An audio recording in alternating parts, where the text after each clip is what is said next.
మిత్రులందరికీ స్వాగతం. నా పేరు Padmavathi. Welcome to my channel.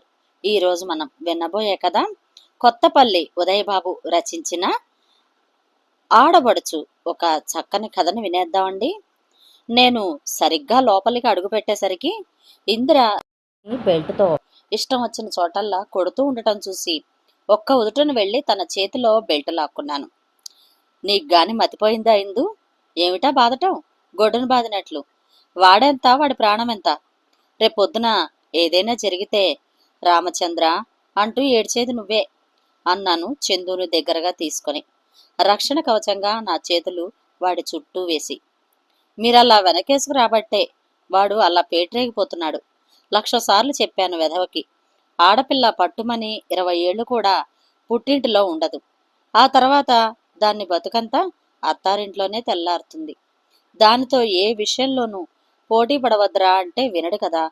నేను కూరగాయలు తీసుకొచ్చేసరికి ఒకరితో ఒకరు కాట్ల కుక్కల్లా దెబ్బలాడుకుంటూ విరక్కొట్టేసుకుంటున్నారు.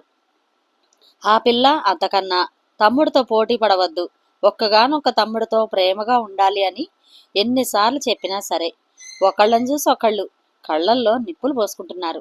నా కడుపున చెడబుట్టారు వెధవలు. ఆయాసంతో రొప్పుతూ వంటింట్లోకి వెళ్ళిపోయింది విసురుగా. నేను వెతుకుతున్న వాడి కన్నీళ్లు తుడిచి నా వైపు తిప్పుకున్నాను. అసలే పచ్చ దబ్బపండు రంగులో ఉంటాడేమో. మోకాళ్ల కింద చేతుల మీద బెల్ట్ దెబ్బలు తేనె రంగులో చిత్రకారుడు గీసిన చారికల్లా కనిపిస్తున్నాయి. చొక్కా విప్పి చూశాను. వీపు నిండా అవే. నా కళ్ళు చెమ్మగిల్లాయి. ఇందిర ఎప్పుడూ అంతే. కోపం వస్తే అసలు ముందు వెనుకలు చూసుకోదు. పిల్లలను కొట్టే క్రమశిక్షణ నేర్పడం అనేది నా పద్ధతికి విరుద్ధం. మంచి మాటలతో, సందర్భోచితమైన కథలతో వాళ్లల్లో మార్పు తీసుకురావాలి. అదే నా సిద్ధాంతం. చూడండి, నాకు అంత ఓర్పు సహనం లేవు. దేనికైనా ఒక హద్దు ఉంటుంది. అది దాటితే అసహ్యంగా ఉంటుందని నాకు హద్దులు నేర్పుతారు. నాకంత ఓపిక లేదు. దండం దశగుణం భవేత్ అన్నది నేను నేర్చుకున్న సూత్రం. ఎలాంటి వాడినైనా సరే దెబ్బకు దయ్యం వదిలిస్తుంది అంటారు. మీ పద్ధతి నాకు రాదు. నా విధానం మీకు నచ్చదు. నాకు నీతి బోధలు మానేసి మీ పిల్లలకు చేసుకోండి అని విసుక్కుంటూ ఉంటుంది నా మీద కూడా. నేను నా ఆలోచనలో ఉండగానే వాడు ఎక్కిళ్ళు తగ్గాయి. కానీ ఆనపు పువ్వుల్లాంటి వాడి కళ్ళల్లో నీళ్లు ఆగకుండా స్రవిస్తూనే ఉన్నాయి. ఏం జరిగింది నాన్న అన్నాను వాడిని నా పక్కన కూర్చోబెట్టుకొని. వాడు వెక్కుతూ వెక్కుతూ ఇలా చెప్పాడు. స్కూల్ నుంచి ఇంటికి వచ్చాక ఎవరు ఈ సాయంత్రం నీళ్లు పట్టాలో వాళ్ళు యూనిఫామ్ మార్చుకొని రెడీ అవ్వండి. నేను కూరలు తీసుకుని 10 నిమిషాల్లో వచ్చేస్తాను అని అమ్మ బజారుకు వెళ్ళింది. నిన్న రాత్రి హోంవర్క్ విపరీతంగా ఉండడంతో రాత్రి అవి చేసుకునేసరికి చాలా ఆలస్యమైంది. ఉదయమే లేవలేకపోయాను. ఉదయం నేను నీళ్లు పట్టాలి. అమ్మే పట్టిందట. సాయంత్రం వంతు అక్కది. అయినా నువ్వే పెట్టాలి అంటూ గొడవ పెట్టింది. నేను పట్టను, రేపు పొద్దుట పడతాను అన్నాను. పందిలా పడుకొని లేవకుండా ఉండడానికా అందే అక్క. నన్ను తిడితే నాకు కోపం రాదా మరి? అందుకని అక్కయ్య వీపు మీద గుద్దుతూ ఉండగా అమ్మ వచ్చేసింది. బెల్ట్ తోటి నన్ను కొట్టింది నాన్నగారు అంటూ వాడు నన్ను కరుచుకుపోయాడు. వాడి వీపు మీద ఆప్యాయంగా నిమురుతూ ఉండిపోయాను 2 నిమిషాలు. ఏమిటి వాడిని ఓదారుస్తూ కూర్చున్నారా? మీరొకరు నా ప్రాణానికి. వాళ్ళ కాస్త క్రమశిక్షణ నేర్పండి అంటే పురాణ కథలు చెబుతారు. ఇదిగోండి కాఫీ. టీపాయ్ మీద పెట్టేసి మళ్ళీ వంటింట్లోకి వెళ్ళిపోయింది ఇందిర. నేను నవ్వుకుంటూ కాఫీ తాగుతున్నాను. వెళ్ళి బట్టలు మార్చుకొని టవల్ కట్టుకొని చల్లని నీటితో స్నానం చేసిరా. వాటర్లో కొంచెం డెటాల్ వేసుకో. ఇంతకీ అక్కయ్య ఏది అని అడిగాను చుట్టూ చూస్తూ. తన గదిలో చదువుకుంటోంది. ఏమీ ఎరుగని పెద్ద పతివ్రతల అన్నాడు వాడు బట్టలు మార్చుకోవడానికి తన గదిలోకి వెళ్ళబోతూ కసిగా. తప్పు, అలా అనకూడదు, అలా మాట్లాడకూడదు అనే కదా అమ్మ నిన్ను కొట్టింది. సరే గాని నువ్వు వెళ్ళి స్నానం చేసిరా, నైసిల్ రాస్తాను, ఈలోగా అక్కని చూసి వస్తాను అని వాడిని బాత్రూంలోకి పంపి నేను దీప్తి ఉన్న గదిలోకి వచ్చాను. నన్ను చూస్తూనే దీప్తి లేచి నిలబడింది. ఐఆమ్ సారీ నాన్నగారండి. నా వల్లే తమ్ముడు దెబ్బలు తిన్నాడు పాపం. నన్ను క్షమించండి. తమ్ముడికి ఈసారి చెబుతాను అంది. చూడమ్మా, ఇంటికి పెద్ద పిల్లవు. ఆడపిల్లలు కాలు జారినా తీసుకోవచ్చు గాని నోరు జారితే తీసుకోవడం చాలా కష్టం. తమ్ముడు ఒంటి మీద వాతలు ఎలా తేలాయో చూడు. వెళ్ళి వాడికి సారీ చెప్పి నైసిల్ రాసిరా. మళ్ళీ ఏం గొడవ పెట్టకు. దానికిచ్చి పంపి నేను బట్టలు మార్చుకుంటూనే హాల్లో వారిద్దరిని గమనిస్తూనే ఉన్నాను. వారి ప్రవర్తనకు బాధపడుతూ ఏం చేస్తే వారి ప్రవర్తనలో మార్పు వస్తుందా అని ఆలోచిస్తున్న నాకు నాన్నగారి దగ్గర నుంచి ఫోన్ మార్గం అంతరాన్ని సూచించింది. సుజాత అంటే నాన్నగారి చెల్లెలు. అత్తయ్యకి ఒంట్లో బాగుండలేదు. ఒకసారి వస్తే వెళ్ళి చూసి సాయంత్రానికి వచ్చేద్దాం అని నాన్నగారి ఫోను. ఇందరికి నేను పిల్లల్ని తీసుకువెళ్ళడం ఇష్టం లేదు. మా వైపు వాళ్ళు తనకు నచ్చక తను నా తరపు చుట్టాలింటికి రాదు. అందుకే పిల్లల్ని నేను బయలుదేరదీస్తూ ఉంటే తీసుకువెళ్ళొద్దని అడ్డం పెట్టింది. ఇందు పెళ్ళయ్యాక వాళ్ళు మనతో రమ్మన్నా రారు. పిల్లలను 4 చోట్ల తిప్పడం వల్ల చూసిన తాలూకు అనుభవం వారికి భవిష్యత్తులో ఉపయోగపడుతుంది. అయినా సాయంత్రానికి వచ్చేస్తాంగా, నా తరపు చుట్టాలు కూడా ఉన్నారని వాళ్ళకి తెలియచెప్పడం నా కనీస బాధ్యత అన్నాను. ఇందిర ఇక నాతో వాదించలేదు. సాయంత్రానికి ఖచ్చితంగా వచ్చేయాలి, లేకపోతే మన ఇద్దరి మధ్య గొడవే అన్న రీతిలో స్థిరంగా చెప్పింది. నాన్నగారితో నేను, చందు, దీప్తి బయలుదేరి ముప్పారం చేరుకున్నాం. అత్తయ్యను చూస్తూనే మతిపోయినంత పనయింది నాకు. నా జ్ఞానం వచ్చాక ఆమెని అలా చూడనే లేదు. నేను కంచుకోట సినిమాలో సావిత్రిలా ఉండే ఆమె జగన్మోహిని సినిమాలో సావిత్రిలా చూసేసరికి కడుపు తరుక్కుపోయింది. మంచం మీద నుదుట చల్లని తడిగుడ్డతో నిస్సత్తువుగా నీరసంగా ఆ కుక్కి మంచంలో పడున్న ఆమె తన శక్తినంతా ఉపయోగించి ఉత్తేజితమైన కళ్ళతో నన్ను చూసి, వచ్చావురా అన్నయ్య అంది. నాన్నగారు అనుకుంది కాబోలు. నేను నాన్నగారికి ఆ ప్లేస్ ఖాళీ చేసిచ్చాను. నాన్నగారు వచ్చి చెల్లెలు పక్కన కూర్చున్నారు. నేను పిల్లలు పక్కనే నిలబడి ఉన్నాం. అదేమిటి చెల్లై ఇలా అయిపోయావు? నాన్నగారి గొంతు గాద్గిరంగా ఉంది. మాటల్లో ఆర్తి కొట్టొచ్చినట్లు కనిపిస్తోంది. అన్నగారి చేతిని తన 2 చేతుల్లోకి తీసుకుని బలంగా ఆప్యాయంగా పట్టుకున్న అత్తయ్య మౌనంగా రోదిస్తున్నట్లు ఎగిసిపడుతున్న ఆమె ఎండిన డొక్కలే చెబుతున్నాయి. జ్వరం బాగా ఉందిరా అబ్బాయి. ఓసారి అలా ఊళ్ళోకి వెళ్ళి మన ఆర్ఎంపి గోపాలం ఉన్నాడేమో చూసి వెంటబెట్టుకునిరా అన్నారు నాన్నగారు నాతో. సరే అని కదలబోయిన నా 2 చేతులు పట్టుకున్నారు దీప్తి, చందు. నాన్న ఇప్పుడే వచ్చేస్తాడమ్మా, నేనున్నానుగా అన్నారు నాన్న చందును దగ్గరకు తీసుకుంటూ. అంతలోనే తేరుకున్న నా అత్తయ్య అంది హీనస్వరంతో, ఉదయం 6ంటికి వచ్చి గోపాలం ఇంజెక్షన్ చేసి మందులిచ్చి వెళ్ళాడన్నయ్య. వెంకటేష్ కూడా వచ్చాడా అంది నన్ను ఉద్దేశించి. అవునమ్మా, పిల్లలిద్దరినీ కూడా తీసుకువచ్చాడు అంటూ నాన్నగారు దీప్తిని, చందుని ఆమె దృష్టిపదంలోకి వచ్చేలా ముందుకు జరిపారు. నమస్తే నాన్నత్తయ్య అన్నారు పిల్లలిద్దరూ ముక్తకంఠంతో. బాగా చదువుకుంటున్నారా నాన్న? ఈ నాన్నత్తయ్యని చూడటానికి మీరు కూడా వచ్చారా? నా బాబే, నా తల్లే అంటూ ఆప్యాయంగా వారిద్దరి బుగ్గలు పుణికి ముద్దాడింది ఆమె. లోపలి అస్థిపంజరానికి చర్మపు తోలు అలంకారప్రాయంగా ఉన్నట్లు విపరీతంగా ముడతలు పడిన ఆమె దేహంలో జీవితంలో ఎన్నో కష్టాలు, అనుభవాలు, కష్టాల మలుపులు చవి చూసినట్టుగా ఉంది. ఆమె చేతి ఎముకలు గుచ్చుకున్నా ఏమో పిల్లలిద్దరూ నెమ్మదిగా లేచి వచ్చి నా 2 చేతుల వెనక చేరిపోయారు. రమణ లేదా? నాన్నగారి మాట పూర్తయ్యేలోగా, ఏరా బావా ఎప్పుడొచ్చారు? ఓ, పిల్లలిద్దరూ కూడా వచ్చారా అంటూ ఫ్రీగా మాట్లాడబోయినవాడు నాన్నగారిని చూస్తూనే పులిని చూసిన లేడి కొనలా అయిపోయాడు. ఎంతసేపు అయింది మావయ్య వచ్చి అన్నాడు చేతులు కట్టుకుని నిలబడి. ఇందాకట నన్ను పలకరించడానికి, నాన్నగారిని పలకరించడానికి ఆమడ దూరం వ్యత్యాసం కనిపించింది నాకు. ఇప్పుడేరా, మీ ఆవిడ కనబడదేం? నాన్నగారి కంఠం గంభీరంగా మారిపోయింది. చూపుల్లో క్రోధపు ఛాయలు ప్రస్ఫుటంగా గోచరించాయి. రమణ మాట్లాడలేదు. అమ్మా సుజాత, మందులు వేసుకున్నావా లేదా? ఆమె లేదన్నట్లు తల ఊపింది.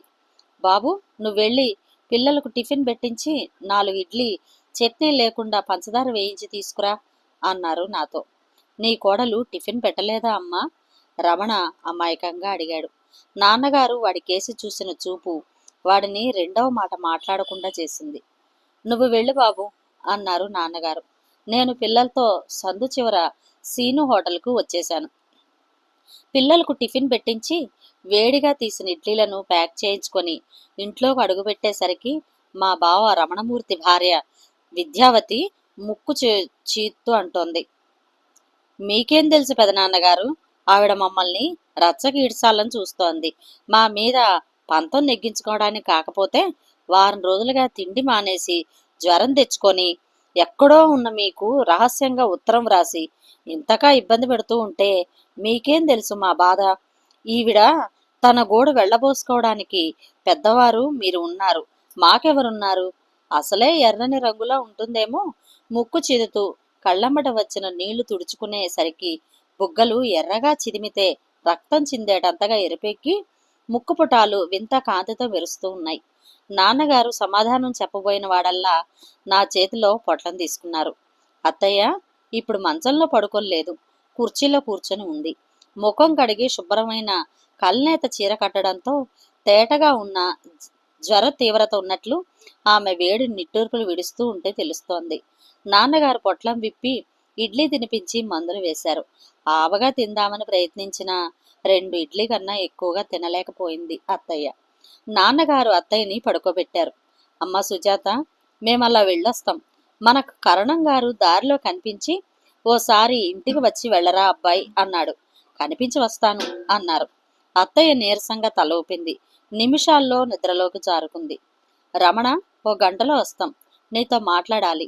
రా వెంకు, పిల్లలేరి అడిగారు నాన్నగారు బయటకు వెళ్ళడానికి సిద్ధమవుతూ. మా పిల్లలతో వీధిలో ఆడుకుంటున్నారు మామయ్య అన్నాడు రమణమూర్తి. ముప్పారం మా తాతగారి ఊరు, నాన్నగారు పుట్టిన ఊరు. నాన్నగారు తన చిన్ననాటి అల్లరి చేష్టలు, అమ్మని ఎలా ప్రేమించి పెళ్లి చేసుకున్నది, ఇద్దరు ఏ ఏ చెట్లు పుట్టలు తిరిగింది అన్నీ కథలుగా వివరిస్తూ ముఖ్యమైన ప్రదేశాలని చూపించారు. దారిలో తెలుసుకున్న అందర్నీ పలకరించారు. చివరిగా సోమేశ్వర స్వామి దేవాలయానికి వచ్చి అక్కడ అష్టోత్తర పూజ చేయించారు అత్తయ్య పేరు మీద. తన పేరున నా పేరున కూడా విడివిడిగా చేయించారు. ఆచారి గారు ఆప్యాయంగా పలకరించారు. రామాయమ్మ మెస్లో భోజనం చేశాము.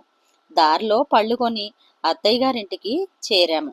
కాళ్ళు కడుక్కొని రండి పెదనాన్నగారు, భోజనం వడ్డిస్తాను. మేము లోపలికి అడుగు పెట్టేసరికి విద్య రెడీగా తువ్వాల భుజాన వేసుకొని తీసివ్వబోయింది. మా భోజనం అయిపోయిందమ్మా, పిల్లలు మీరు వెళ్ళి బయట ఆడుకోండి నాన్న అంటూ నాన్న వాళ్ళని రమణ పిల్లల దగ్గరకు పంపేశారు నాన్నగారు. ఏం, మా ఇంట్లో భోజనం చేయకూడదు అనుకున్నారా మావయ్య?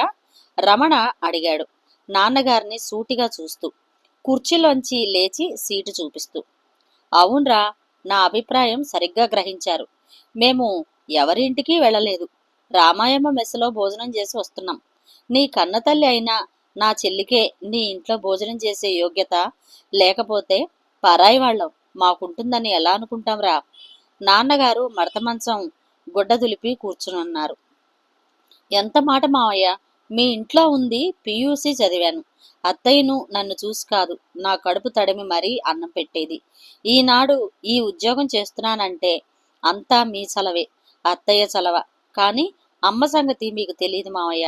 మీ తాతల ఆస్తి మీకు కాకుండా చేయడంలో చిన్న మావయ్యతో చేతులు కలిపి ప్రతి సంవత్సరం ఆడపడుచు లాంఛనంగా మీరిచ్చే బట్టలు కట్టుకుని మీరిచ్చే సొమ్ము తీసుకుని కూడా మిమ్మల్ని మోసం చేసింది.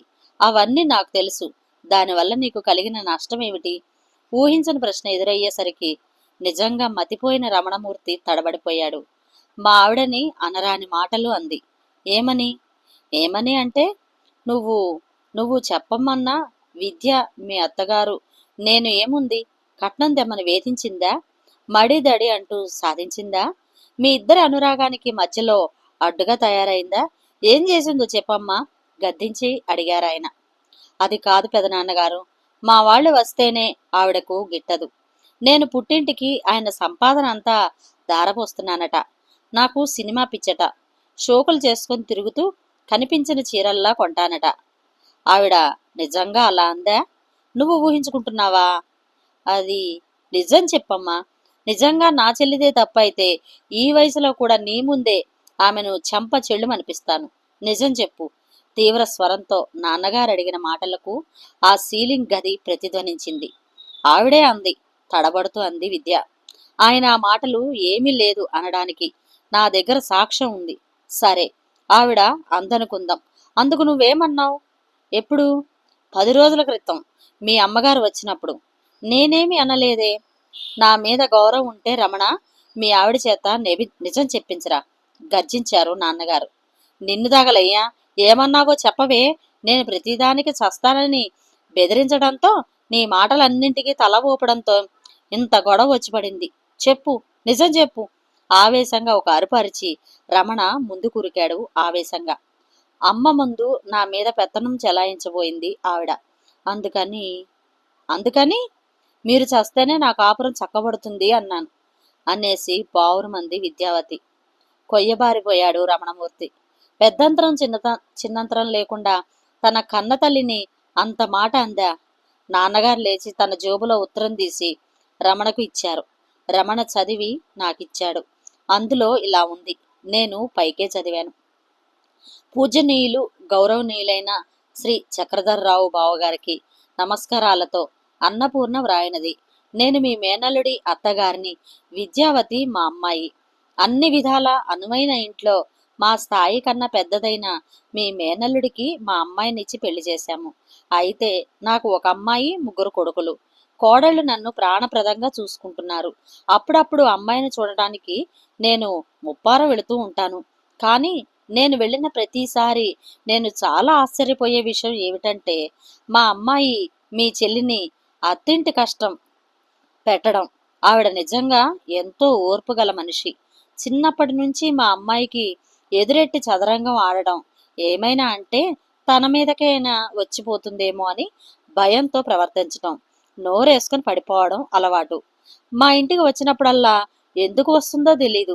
అంతలోనే వాళ్ళేదో అన్నారు, వీళ్ళేదో అన్నారు అని 1కి 10 కల్పించుకొని ఊహించుకొని అరగంటలో బయలుదేరి వెళ్ళిపోయేది. రాను రాను దాన్ని నియంత్రించటం మా ఎవరి వల్ల కావడం లేదు.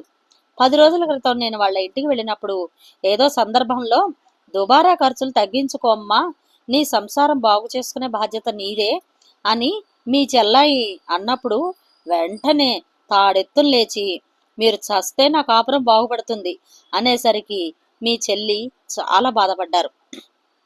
తల్లిగా లాగి లెంపకాయ కొట్టాను. మళ్ళీ నా గుమ్మం ఎక్కవద్దు, ఇది నా సంసారం, నా ఇష్టం అంది. దీని అంతటికీ కారణం మీ మేనల్లుడి అతి మంచితనం. వారి కాపురంలో ఎటువంటి కలతలు లేకుండా చూసే నచ్చజెబుతారని మీకే ఉత్తరం రాస్తున్నాను. ఆ తర్వాత నేను 2 రోజులున్నాను. మీ చెల్లెలు పచ్చి మంచినీళ్లు ముట్టుకోలేదు. ఒకసారి మీరు చూసి వీలైతే నా వంతు కూడా దాన్ని 4 తగిలించి పెద్దవాళ్ళంటే కనీస గౌరవం, భయం, భక్తి నేర్పి పుణ్యం కట్టుకుంటారని ప్రార్థిస్తున్నాను. నమస్కారాలతో అన్నపూర్ణ. దానిని మౌనంగా విద్యకి అందించాను. చదువుతున్న కొద్దీ ఊసర వెళ్లి రంగులు అన్నీ ఆమె ముఖంలో కనిపించాయి. రమణ దండంపై ఉన్న ప్యాంటుని ఉన్న బెల్ట్ తీశాడు. నాన్నగారు ఒక్క ఉదుటం లేచి రమణని ఆపారు. రమణ, ఆవేశపెడితే సమస్యలు పరిష్కారం కావు. ఇందులో నీ తప్పు కూడా ఉంది.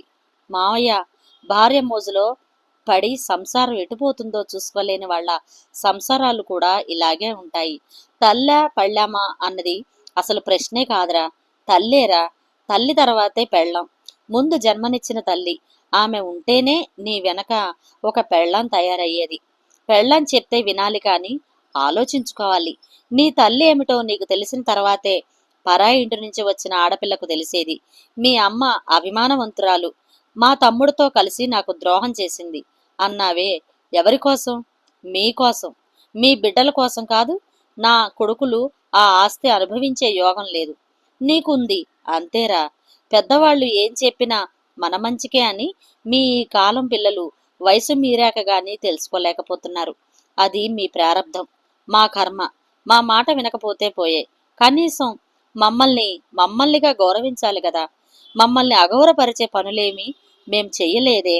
ఎటువంటి వ్యక్తికైనా ఆత్మగౌరవం ఉంటుంది కదా. కనీసం వయసుకి ఇచ్చే గౌరవం కూడా ఇవ్వకుండా మీ ఆవిడ నేను వచ్చినప్పటి నుంచి అది అన్న భావనతోనే మాట్లాడింది. ఇప్పుడు అర్థమైందా నేను మీ ఇంట్లో ఎందుకు భోజనం చేయలేదో? నాన్నగారి మాటలు పూర్తి కాకుండానే విద్య నాన్నగారి కాళ్ల మీద పడింది.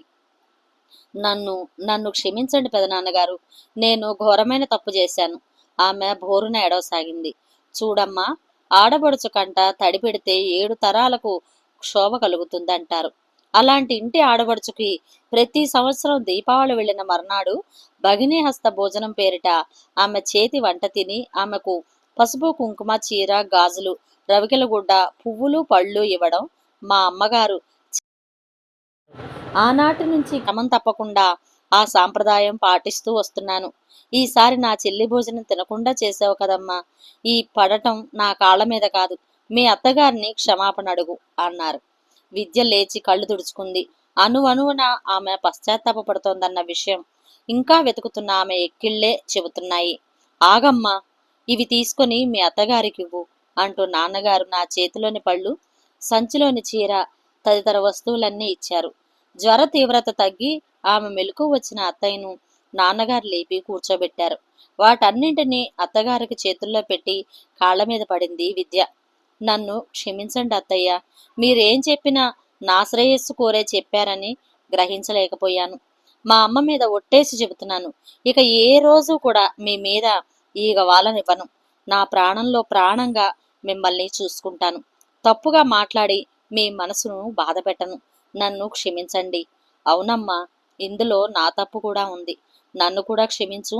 రమణ కూడా అత్తయ్యకు నమస్కరించాడు. నాకిప్పుడు సంతృప్తిగా ఉందిరా. అబ్బాయి కష్టం కలిగించే మాటలు ముందు ఈటెల్లా గాయం చేసిన తప్పు తెలుసుకున్న ఫలితాలు ఎప్పుడూ చల్లని మంచుగడ్డతో కడగట్టిన ఉంటాయి. ఇక మీదట ఎప్పుడూ నా చెల్లెలు కంటతడి పెట్టకుండా ఇలా నవ్వుతూ ఆరోగ్యంగా ఉండాలని నా కోరిక. నాన్నగారు అత్తయ్య పక్కన కూర్చొని ఆమె భుజాలు పట్టి ఆప్యాయంగా తల నిమిరారు. అరుపులకు కేకలకు పిల్లలు ఎప్పుడు వచ్చారో నలుగురు గోడన ఆనుకొని చేతులు కట్టుకొని వింతగా చూస్తున్నారు. నేను దీప్తిని చందును దగ్గరకు పిలిచాను. చూశారా, నిజమైన అన్నా చెల్లెళ్ళంటే వాళ్ళు. తాతగారు నాన్నత్తయ్య ఎంత సంతోషంగా ఉన్నారో అన్నాను నేను. మేం కూడా ఇంకెప్పుడు అలాగే ఉంటాము నాన్నగారు, ప్రామిస్ ప్రామిస్ అన్నారు ఇద్దరు. అంతలో విద్య బత్తాయి పళ్ళ జ్యూస్ తెచ్చింది. ఇలా ఇవ్వమ్మా అన్నారు నాన్నగారు. కాదు పెదనాన్నగారు, నేనే అత్తయ్య గారి చేత నిరాహార దీక్ష విరమింపజేస్తాను. ఈ సమస్యకు మూల కారణం నేనే కదా అంది బాధగా.